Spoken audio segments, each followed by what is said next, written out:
వదిలి వెళ్ళకే నా రాక్షసి పార్ట్ 51. తట్టుకోలేని హాయితో విరాజ్ వీపుకి గోళ్లు దించేస్తుంది విహాన. ఆమె ఇస్తున్న గోటి గుర్తులకు తనలో రేగిన కోరికని చల్లారిస్తూ ఆమె మీదకు వాలిపోయి నుదుటను ముద్దిచ్చి గుండెల మీదకి వాలిపోతాడు. వేగంగా ఊపిరి తీసుకుంటున్న ఆమెకి విరాజ్ బరువుకి ఊపిరి అందక కష్టంగా అతని పక్కకు నెట్టాలని చూస్తుంది. ఆమె బాధ అర్థమై చిన్నగా నవ్వి బెడ్ మీదకి జారిపోతాడు. హమ్మయ్య అని ఊపిరి పీల్చుకునే లోపు ఆమెను తన గుండెల మీదకి చేర్చుకుని ఇద్దరు చేతులు లాక్ చేసి, నా లైఫ్లో బెస్ట్ గిఫ్ట్ ఇచ్చి నీకు బానిసగా చేసుకున్నావే, ఎప్పటికీ వదిలి వెళ్ళకే నా రాక్షసి అని విహా నా బుగ్గను ముద్దిస్తాడు. అతని మాటలకి చిన్నగా నవ్వుతుంది. విహా, పెయిన్గా ఉందా? బాగా ఉంది. మరి చెప్పాలి కదవే. పెయిన్ అక్కడ కాదు మరెక్కడ? బ్యాక్ పెయిన్ రా ఇడియట్. నా నడుము ఉండాలా పోవాలా? ఆమె ఉక్రోషానికి నవ్వుకొని, ఇదివరకు నువ్వు బ్రేక్స్ వేస్తేనే కంట్రోల్ అవ్వడం కష్టం అయ్యేది. ఇప్పుడు నువ్వు గ్రీన్ సిగ్నల్ ఇచ్చాక నన్ను ఆపడం కష్టం. నడుము నొప్పిగా ఉంటే బామ్ రాసి మసాజ్ చేస్తాలే. అతని మాటలకి విరాజ్ నడుము గిల్లేస్తుంది. అబ్బా గిల్లకే, వీపు మొత్తం గోడతో రక్కేశావు, బ్లడ్ కూడా వచ్చింది. ఏం పర్లేదు, నా గుర్తుగా దాచుకో. నిన్నే నాలో దాచేశానులేవే అని ఇద్దరు తలలు ఢీకొట్టి కొంచెం సేపు మాట్లాడాక కడుపులో శబ్దం స్టార్ట్ అవడంతో డిన్నర్ కూడా చేయనివ్వలేదు. ఇడియట్ అని తిడుతుంది. సారీరా, ఆగు వెళ్ళి తెస్తాను అని బాల్కనీలో ఉన్న ఫుడ్ ప్లేట్లో వడ్డించి విహానాకు తినిపిస్తాడు. కర్డ్ రైస్తో ఎండ్ చేసి హ్యాండ్ వాష్ చేసుకొని బెడ్షీట్లో దూరేసి విహాన ఏదో అనేలోపు పొద్దున్నే మాట్లాడుకుందాం, ఇప్పుడు ఆటలు ఆడుకుందాం, ఇటు రావే అని దూరం పోతున్న ఆమె నడుం పట్టి ఇద్దరు పెదవులు కలిపేస్తాడు. ఉదయం 5 గంటలకు కూడా ఆగని యుద్ధంతో విహానాకి మొత్తంగా నీరసం రావడంతో విరాజ్ వీపు మీదున్న చేతులు నిస్త్రాణంగా బెడ్ మీదకు జారిపోతాయి. ఆమె పరిస్థితికి పాపం అనిపించి ఒక 10 మినిట్స్ చుక్కలు చూపించి వదిలేస్తాడు. ఇడియట్, అనవసరంగా నీకు సెకండ్ నైట్కి ఓకే చెప్పాను అని అరవడానికి కూడా ఓపిక లేక బెడ్షీట్లో దాక్కుంటుంది. ఆమె కోపానికి నవ్వుకొని వెనక నుండి విహాన నడుము చుట్టేసి కళ్ళు మూసుకుంటాడు. 8 గంటలకు ఆగకుండా రింగ్ అవుతున్న ఫోన్ వల్ల ఇద్దరు డిస్టర్బ్ అవుతారు. రే ఆ ఫోన్ చూడు. నువ్వు చూడవే, ఫీలింగ్ లేజీ. బాడీలో ఏ పార్ట్ ఇంకా సెట్ అవ్వలేదురా గాడిద, వెళ్ళి ఫోన్ చూడు అని కసురుతుంది. ఆమె వాయిస్కి మంట పెడుతున్న కళ్ళని కష్టంగా తెరుస్తాడు విరాజ్. బెడ్షీట్ నుండి బయటకు వచ్చి నేల మీద విహరిస్తున్న ప్యాంట్ వేసుకుని సైడ్ టేబుల్ మీద మోగుతున్న ఫోన్ అందుకుంటాడు. వినయ్ అని కనిపిస్తున్న నేమ్కి విసుగ్గా కాల్ లిఫ్ట్ చేస్తాడు. హలో అన్నయ్య, ఎక్కడున్నావు? విషయం ఏంటి? డాడీ నీతో మాట్లాడాలంట. ఉఫ్, వస్తున్నాను. వదిన కూడా కనిపించట్లేదు. నాతోనే ఉంది. అంటే మీరింట్లో లేరా? నో. మరెక్కడున్నారు అని అయోమయంగా అడుగుతాడు.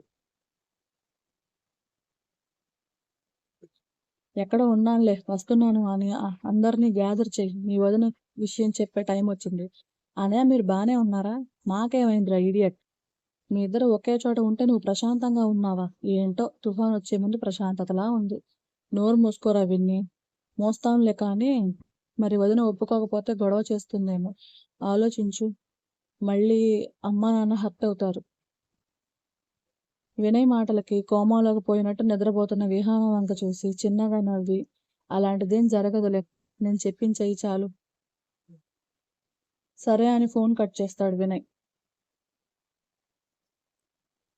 సైడ్ టేబుల్ మీద ఫోన్ పెట్టేసి విహాన మీద చేయి వేస్తాడు విరాజ్. చెప్పు తెగుద్ది, తీయరా చెయ్యి అని అరుస్తుంది. ఏమైందే? బాడీ షెడ్కి వెళ్ళే స్టేజ్లో ఉంది. విసిగించకుండా పోరా ఐడియట్. ఓసిని ముగుణ్ణి ఎన్ని మాటలు అంటున్నావే. మగుడు లేదు, ములక్కాడా లేదు. బాడీ పెయిన్స్కి టాబ్లెట్ తెప్పించు. ఆమె మాటలకు కొంచెం ఫీల్ అవుతాడు విరాజ్.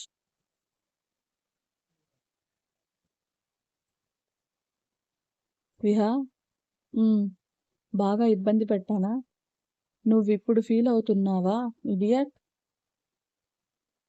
అది కాదే. రోజు ఇలా అయితే నీతో కాపురమేమో కానీ బెడ్ ఎక్కడం పక్క. రోజు ఇలా ఉండదులేవే, ఓన్లీ వీకెండ్స్.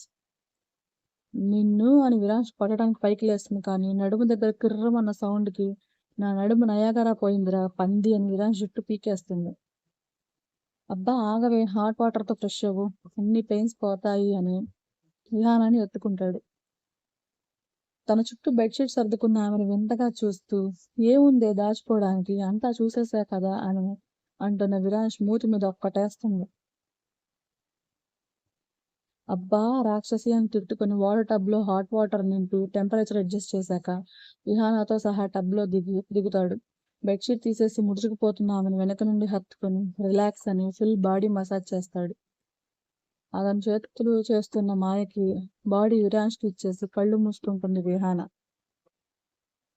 ఇద్దరూ కలిసి సరిగంగా స్నానాలు చేసి ఆర్డర్ చేసిన బ్రేక్ఫాస్ట్ రెడీగా ఉండడంతో విహానాకి తినిపించి టాబ్లెట్స్ వేసుకోమని ఇస్తాడు.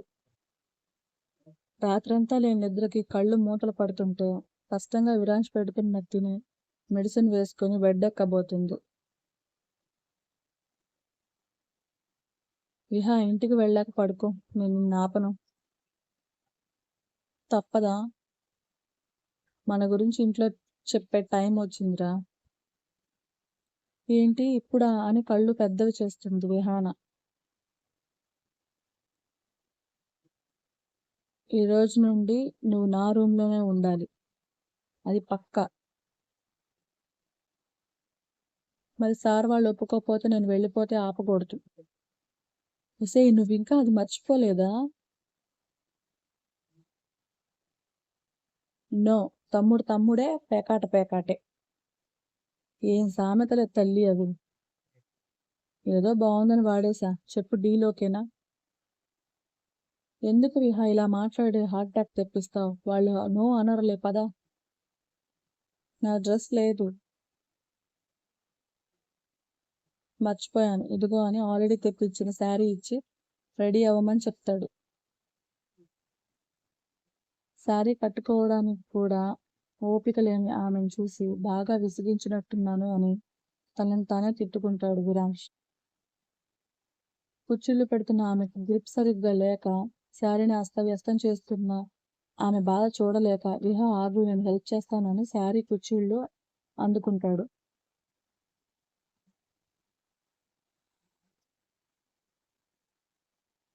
నీకేం వస్తుందిరా శారీ కట్టడం? యూట్యూబ్ మమ్మీని అడుగుతాలే, నువ్వు సైలెంట్గా ఉండవే అని చెప్పి ఫోన్లో శారీ డ్రేపింగ్ వీడియో చూసి అక్కడ ఎలా ఉందో సేమ్ అలానే కడతాడు. అమ్మయ్య అనుకొని విహానాన్ని ఓకేనా అన్నట్టు చూస్తాడు. ఫ్యూచర్లో బాగా పనికొస్తుంది, చల్లగా ఉండు అని దీవిస్తున్నట్టు పోజ్ పెడుతుంది. చిన్నగా నవ్వి ఆమెను బ్యాక్ హగ్ చేసుకొని సారీరా చాలా ఇబ్బంది పెట్టాను అని ఆమె మెడ మీద పంటికాట్ల మీద పెదవులు అద్దుతాడు. ఇప్పుడు ఇంకా ఇబ్బంది పెట్టకుండా దూరం జరగరా స్టూపిడ్. వదలాలని లేదు, కానీ నీ పొజిషన్తో పాటు అమ్మా నాన్నలకి మన విషయం చెప్పి నేను పర్మనెంట్గా నా రూమ్లోనే లాక్ చేయాలనుకుంటున్నాను అని బ్లౌజ్ థ్రెడ్స్ కట్టాక పద వెళ్దామని విహాన చేయి పట్టుకుంటాడు. ఓపిక లేకపోయినా తప్పక విరాంష్తో కదులుతుంది విహాన. డ్రైవ్ చేస్తున్న విరాంష్ చూపి నిద్రపోతున్న విహాన వైపు తిరుగుతుంది. ఇది కదిలిస్తే పడిపోయేలా ఉంది అని నవ్వుకొని తమ మ్యాన్షన్ ముందు కారు ఆపుతాడు.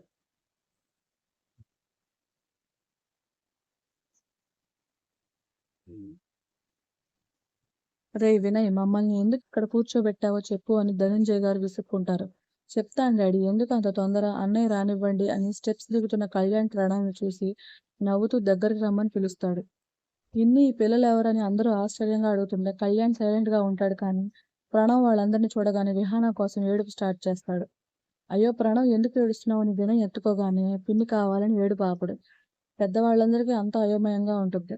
వినయ్, కళ్యాణ్ ప్రణవ్ ఏడుపు ఆడిపించాలని ఎంత ట్రై చేసినా అది అవ్వక పిచ్చి చూపులు చూస్తారు.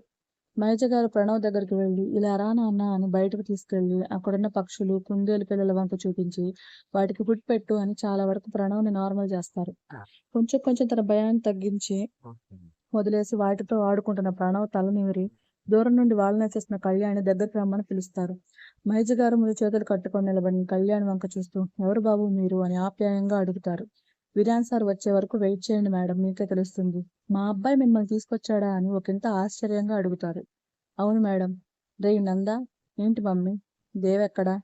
On the way. ఎక్కడికి వెళ్ళాడ్రా ఇంత పొద్దున్నే? ఏమో మమ్మీ, నాకైతే ఏం చెప్పలేదు. మీ ఇద్దరు తోడు దొంగలు, నీకు చెప్పకుండా వాడెక్కడికి వెళ్తాడు అని వినయ్ నెత్తి మీద ముట్టి కళ్యాణ్ ప్రణవ్లని టిఫిన్ చేయమని లోపలికి తీసుకొని వెళ్తారు. అబ్బో, మా మీద గట్టి నమ్మకం ఉంది మా మాతాగారికి అని వెటకారంగా అనుకుని శివ దగ్గరికి వెళ్ళి విషయం కనుక్కుంటాడు. రిసార్ట్, అది కూడా మల్లెపూలతో డెకరేషన్, ఎక్కడో తేడా పడుతుంది సీనా అని ఆలోచిస్తున్న వినయ్కి ఎదురుగా విరాంష్ కార్ వస్తూ కనిపించి ఆత్రంగా అటువైపు వెళ్తాడు.